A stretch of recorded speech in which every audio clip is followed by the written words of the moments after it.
Cervélo has been a data-driven company since Gerard Vrooman and Phil White founded it back in the 90s. They've made some wild and highly efficient machines based on data and not just traditional design. This time, however, they've gone too far. They have called my favorite gravel tires slow. More specifically, in their wind tunnel testing for the new Aspero 5 gravel bike, Cervélo tested a wide range of sizes and shapes in the wind tunnel before settling on a fully slick 42mm Vittoria Corsa Pro Control as a spec tire for this Aspero 5, which is all in on Aerodynamics. They did not publish any of this wind tunnel data on all the tires I tested, which I bugged them for until they finally gave it to me, broken down by size and type. I will share all those numbers here as well as the critical context around it. For instance, is aerodynamics the factor to consider for a gravel tire? Sure, it is a factor of many, but is it the one? As the guy who wrote "Aero is everything," I have some thoughts here, and they're a little more nuanced than a slogan. More important, I have the thoughts of an actual aerodynamicist, Ingmar Youngnickel. He's another ex-Specialized guy. Ingmar Youngnickel designed the crazy fast Venge and now does 3D modeling for aero positioning.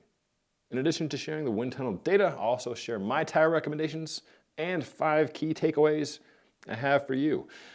This year, as in the past, the ride is sponsored by Bike Tires Direct, where the code The Ride gets you 10% off everything in stock all year.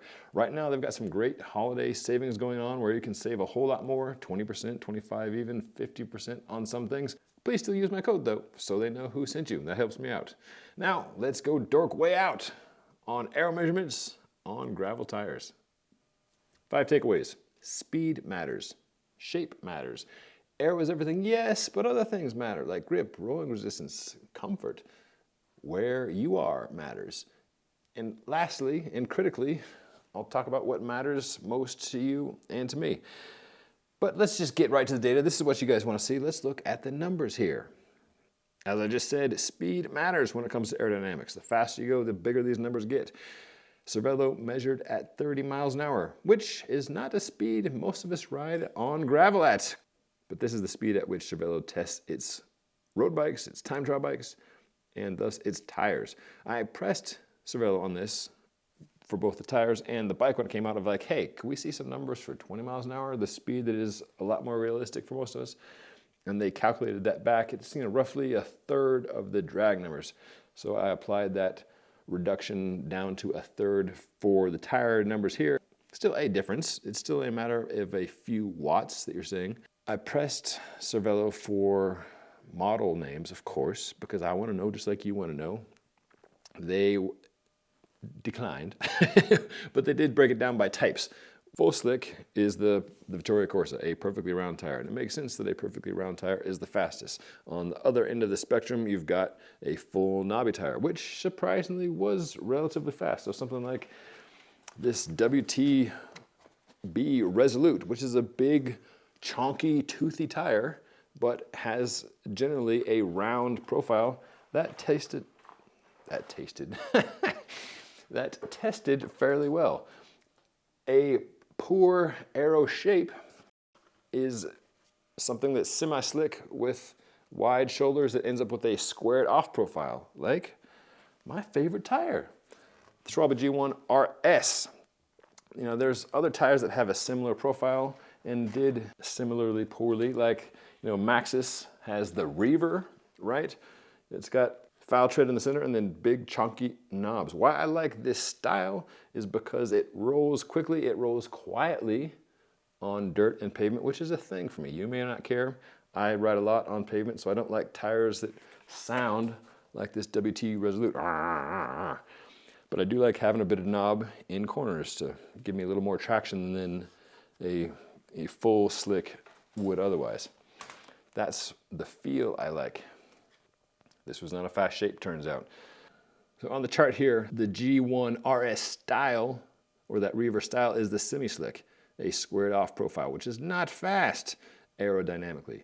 Micro knob is something like the G1 all-round, something where, again, the casing is a rounder shape, not a squared off shape, and the knobs are of roughly equal size all the way around.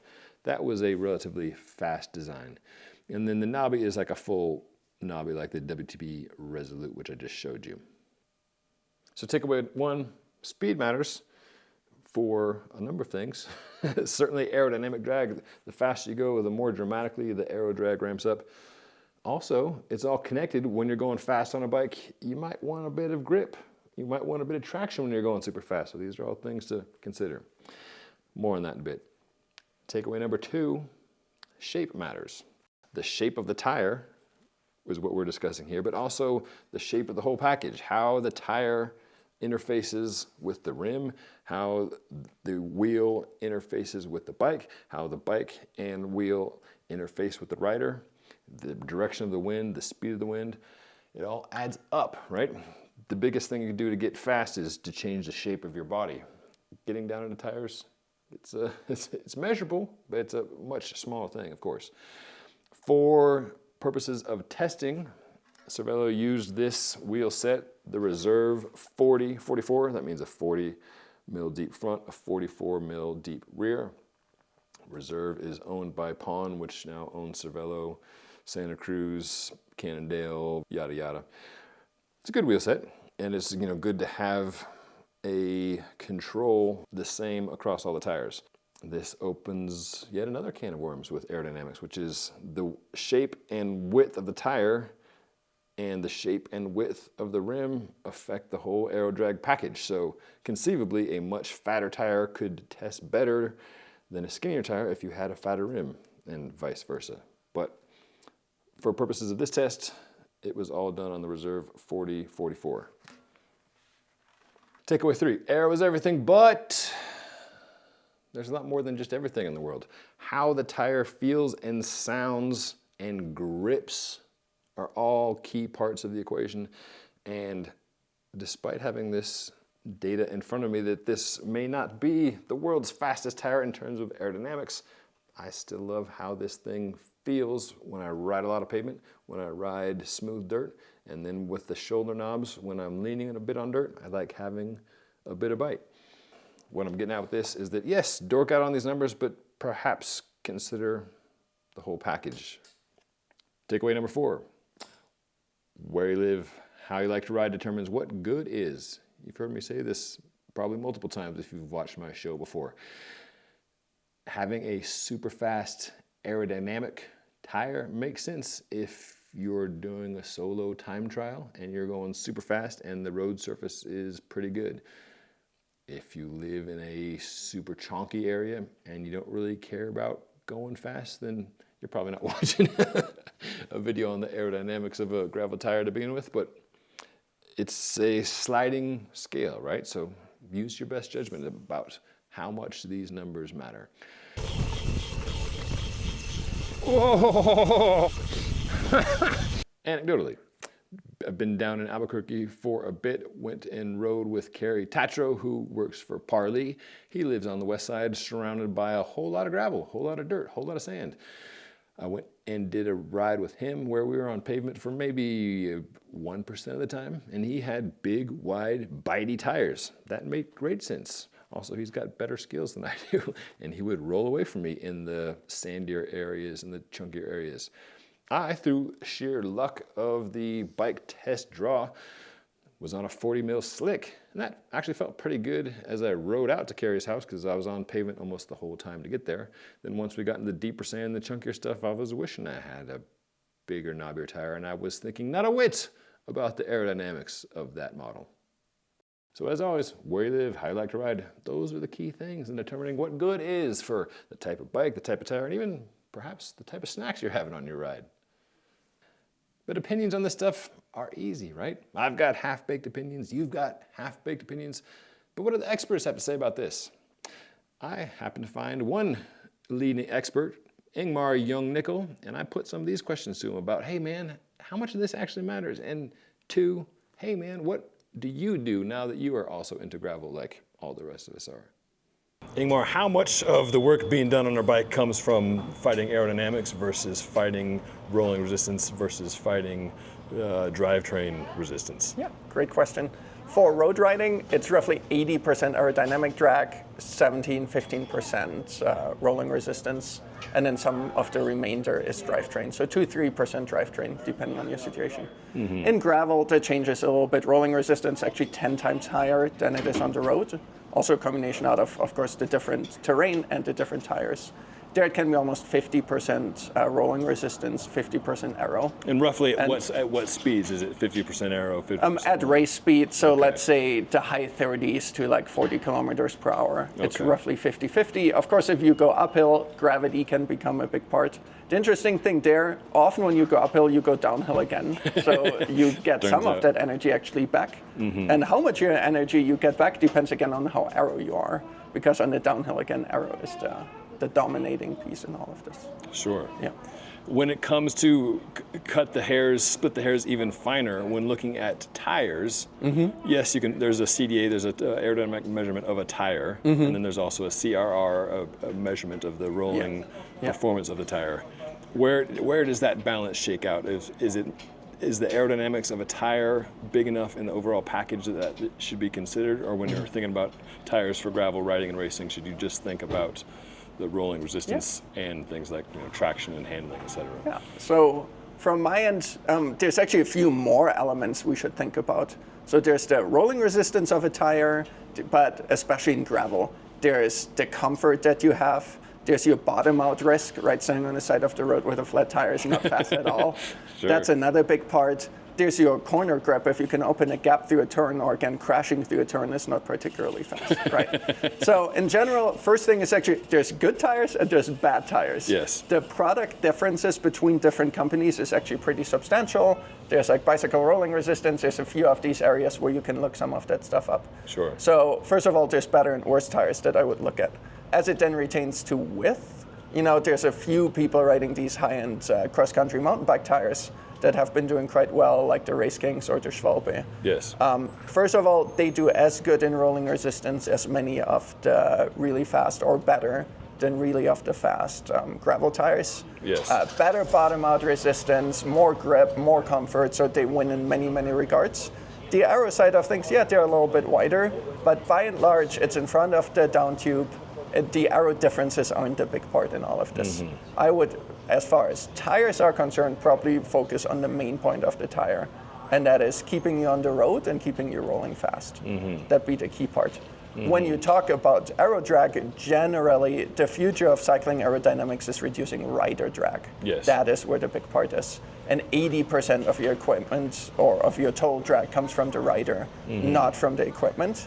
So yeah, aero is super important, and I'd recommend reducing aero, but it's much more about reducing the human on top of the bike.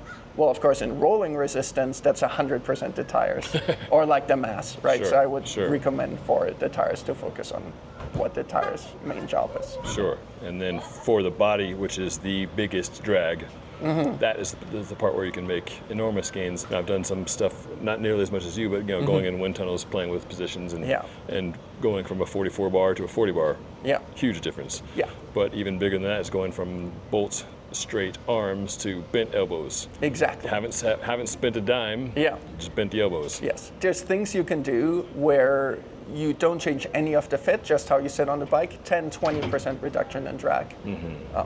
Any of these gains you can't get that's the difference between a cross-country mountain bike and a like Shift TT, a high-end bike. So it's not comparing two different gravel bikes or two different aero road bikes. It's you go from a mountain bike to a TT bike. Those are the differences that you can have in posture. Where can people learn more about your expertise with aero and get plugged in to make these changes themselves? Yeah, perfect. So we just launched aero.app. It's a software to help bike fitters reduce the drag using the same kind of CFD we used to develop bikes, and using it with the US Olympic Committee and US Olympic community to reduce the drag of their top athletes across winter and summer sports. And aero.app is the name of the app. We're bringing it to all our local bike fitters and bike fitters worldwide. If you're a bike fitter, reach out to us. If you're a fitter, reach out to your bike fitter and tell them to get it. What makes a gravel tire fast? What makes a gravel tire slow? Yeah. What are the components that go into a fast gravel tire? Of course, if we focus on rolling resistance specifically now, yes. There's a couple of things with rolling resistance. There's the losses in the tire itself. There's the losses in the tire ground interface. And then there's like everything upstream of the tire, like the losses in suspension or in your body and so on. For losses in the tire, I actually think drum testing works quite well. And then in the interface to the ground, the key thing there is, for example, you don't want to move gravel around, you want to move things around. Power losses, the way power in little physics nerd class is, power is defined as force in the same direction as velocity. So to move stuff around, once you have movement, that's typically where losses happen. Also work in skiing, and the comparison I'd make is like a carved turn versus a turn where you slide out on the side, 10, 20 times per the losses in sliding out versus carving. So thinking about, cyclocross conditions or even like fat bike conditions, like if you have a skinny tire going through sand and you're digging deep and pushing sand around, that's taking a lot more work than if you had a big balloon tire sort of floating over the top and you're not moving the sand around so much. Yeah, exactly. So I recently rode up my local gravel sand road on my road bike with whatever 28 millimeter tires. Yeah, and the simple example is you can get into a sand pit and you can get so much resistance that you can't even get through the sand pit. Sure. Right? Yeah. I sometimes like taking it to an extreme, and that gives you a good idea, is try riding a 28 millimeter tire through a sand pit. Yes. And then do that on your 2.2 XC tire. Yes. And you'll get through. Right? And in a lesser scale, you'll see that in comparing like knob height or things like this. Grip does affect rolling resistance as well if you're sliding around. Sure. And in corner grips, kind of useful thing too. Absolutely. Yeah, so super loose conditions, you follow that to an end point, you think, yeah, the biggest tire I can fit in my bike is the way to go. But then one thing that is fun about gravel is it's not always on the loosest stuff. Like often there's a lot of hard pack or even some pavement in there. Riding the biggest, fattest, lowest pressure tire you can fit isn't going to be the fastest. So just trying to figure out which part we're going to optimize for, and then you show up on the day and the conditions could be totally different. That's part of what makes it fun. But, exactly. Yeah, it's a trade-off. Yeah, but information from big brainiacs like you helps inform our decisions. So thanks for that. Yeah, sure thing. With all this tire talk, I've got to give a shout out to Bike Tires Direct, a supporter of the ride. Yes, of course, they've got all sorts of tires from makers big and small. Pretty much all the players I can think of except for Specialized are in stock up there in Oregon. In addition to tires, they've got bikes from Envy, Giant, Pinarello, Colnago, Surly, Orbea, 3T. They've got Castelli clothing. They've got Silco wax and products. They've got Shimano shoes and sunglasses. Holiday sales are running now, way above my 10% discount that I regularly offer you guys. Sales of all the way up to 50% on some things. And please put in my code of the ride. You will still get the best deal available, and they'll know that I sent you. Takeaway number 5. What matters to you? What matters to me? It's funny looking at this data, right? You can see some trends and then some things diverge from what you would expect them to be. That underscores the critical part of aerodynamics, which is the dynamic part, the shape of things, the speed of things, the angle of things, how it's working in conjunction with the rest of the bike and the rider, the other riders you're with. It all changes quite a bit. I know a common frustration that many viewers have or many readers have when media folks like me go into wind tunnel is our inability to answer some questions with a simple answer, like, hey, you just tested 5 helmets, what's the fastest helmet? And the answer is, you guessed it, it depends. It depends on the rider's head, it depends on the rider's shape and angle, and helmet that could be the fastest on one rider could be the slowest on another rider. You got a similar thing here with the tires. As tires change in width in relation to the rim, a tire that was faster can get a little bit slower in terms of aerodynamics. Similar thing happens with rolling resistance, right? As a tire gets faster and faster, it also gets weaker and weaker and more prone to puncture resistance most of the time, unless the cost is going through the roof. So there's, as always, it's a balance. There's a lot of variables, a lot of strands in the duder's head. So what to do? I'd advise a few things. Yes, look at this data, maybe pause the screen, dork out a bit, and consider it as one of many factors, but not the factor by any means in your decision of what tire is best for you. I would encourage you to try a couple of different tires. If you've been riding skinny slicks for a while, try a fatter, knobbier tire, or vice versa. Experiment with tire pressure. That can make a huge difference in the tires that you already have. I would encourage you to invest in nicer tires because nicer tires, surprise, surprise, feel a whole lot better than cheaper, sturdier tires. And I would encourage you to pick tires based on feel and your preferred application. For me, yes, I love these tires because I do a lot of mixed surface riding on pavement and on tamer dirt. I've been riding these from everything from the 35 to the 40 to the 45 to the 50, now even to these big old chonky 55s. A couple years ago, I did a favorite gravel tires video. It's probably due a refresh, need to update that. Some things have changed, some things have stayed the same. Probably get that done early 2026. I hope this video was of some use to you. Appreciate you watching, appreciate you subscribing. Hope you enjoyed the holidays. I hope you enjoy the process of experimenting with tire widths and treads and pressures, and I hope whatever tire you like, that you can get out there and enjoy the ride.